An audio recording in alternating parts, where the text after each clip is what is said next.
বরিশাল বিশ্ববিদ্যালয় থেকে কতিপয় শিক্ষার্থী বিশ্ববিদ্যালয়ে বাস এবং ট্রাক যোগে দেশীয় অস্ত্র এবং ট্রাক ভর্তি ইট পাথর নিয়ে বরিশালের প্রাণকেন্দ্র সরকারি বিএম কলেজে নারকীয় হামলা চালায়। আমরা এই হামলার তীব্র নিন্দা ও প্রতিবাদ জানাই।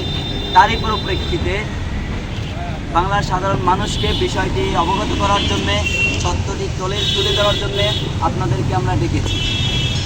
প্রিয় সাংবাদিকবৃন্দ, বরিশালে একজন গরিব বাস চালকের কাছে একটি ঘটনার পরিপ্রেক্ষিতে ৬০,০০০ টাকা চাঁদা দাবি করে বরিশাল বিশ্ববিদ্যালয়ের কিছু শিক্ষার্থী। তাদেরকে প্রথমত ৪০,০০০ টাকা দেওয়ার পরেও আবার পুনরায় ২০,০০০ টাকা দাবি করা হয়। যেই ২০,০০০ টাকা গতকাল চৌমাথা বটতলা মসজিদের ওইখানে এসে নিতে আসে এবং ওই জায়গায় বিএম কলেজের কিছু শিক্ষার্থী এবং অন্যান্য কলেজের কিছু শিক্ষার্থীরা মিলে এবং স্থানীয় যে লোকজন তারা মিলে চাঁদাবাজ দুইজনকে ধরে এবং ওখানে আলেকান্দা যে পুলিশ ফাঁড়ি রয়েছে এবং সেনাবাহিনীর যে কর্মকর্তা রয়েছে মেহেদি হাসান, তাদেরকে হস্তান্তর করা হয়। একই টাইমে ওই জায়গায় কিছু শিক্ষার্থী, বরিশাল বিশ্ববিদ্যালয়ের কিছু শিক্ষার্থী চলে আসে।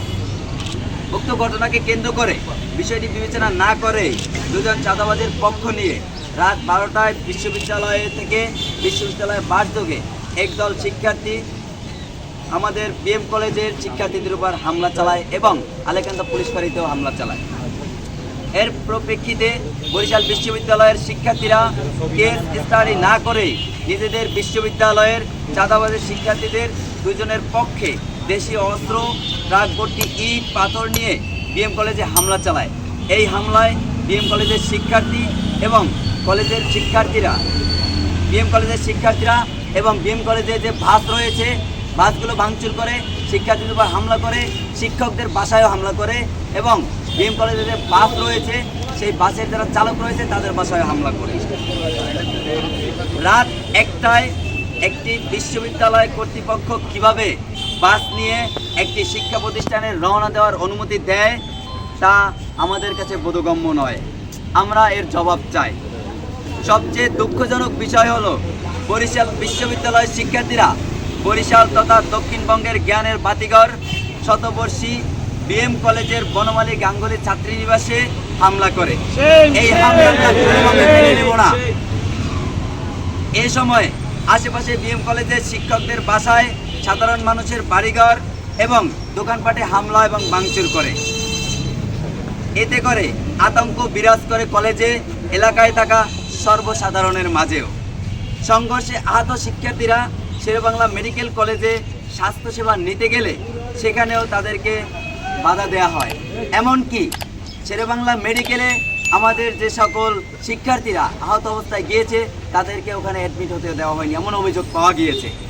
সংঘর্ষের সময় হামলাকারী বরিশাল বিশ্ববিদ্যালয়ের ৯ শিক্ষার্থীকে আটক করে সাধারণ শিক্ষার্থীরা।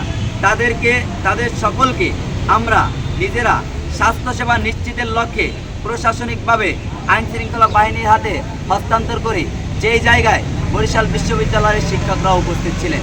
প্রিয় সাংবাদিকবৃন্দ, আরও একটা বিষয় আপনারা অবগত রয়েছেন, গতকালকে এই শতবর্ষিক ক্যাম্পাসকে নিয়ে তারা কিছু উচ্ছৃঙ্খল স্লোগান দিয়েছে, যেই স্লোগানের আমরা তীব্র নিন্দা জানাচ্ছি। একটি বিশ্ববিদ্যালয়, পাবলিক বিশ্ববিদ্যালয় অন্য একটি বিশ্ববিদ্যালয়কে নিয়ে এমন ঘটনা তারা ঘটাতে পারে না। প্রিয় সাংবাদিকবৃন্দ, এই যে হামলা করেছে আমাদের উপরে, এই হামলায় আমাদের যে ক্ষতিগুলো হয়েছে, আমাদের যে দাবিগুলো রয়েছে, এখন আপনাদের সামনে দাবিগুলো পেশ করছেন আকবর ভাই।